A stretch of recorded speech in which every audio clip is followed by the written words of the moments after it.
احسن خان صاحب گل خان سے پوچھتے ہیں، مفتی صاحب میں گردوں کی بیماری میں مبتلا ہوں اور گردے کے اندر پتھری موجود ہے، کوئی وظیفہ بیان فرما دیں تاکہ اس پتھری سے میں نجات پا لوں۔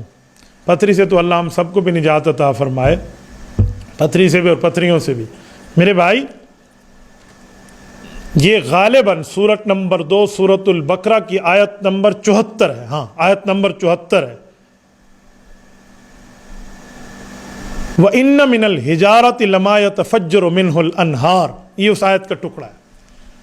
اگر آپ کا درد زیادہ ہے تو اس کے پڑھنے کی تعداد زیادہ ہوگی، اگر درد درمیانہ ہے تو پھر تعداد تھوڑی سی کم ہوگی، اور اگر درد تھوڑا سا ہے تو پھر تعداد کم ہے۔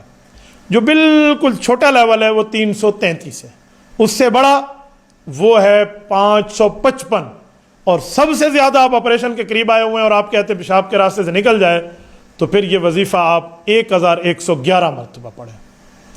یہی وَإِنَّ مِنَ الْحِجَارَةِ لَمَا يَتَفَجَّرُ مِنْهُ الْأَنْهَارُ پڑھیں، پانی پر پھونکیں، اور اس پانی کو 24 گھنٹے کے اندر اندر پی لیں۔ اتنے پانی پر پھونک لیں، تھوڑا تھوڑا کر کے پی لیں، 1 گلاس 2 گلاس 4 گلاس پر پھونکتے ہیں۔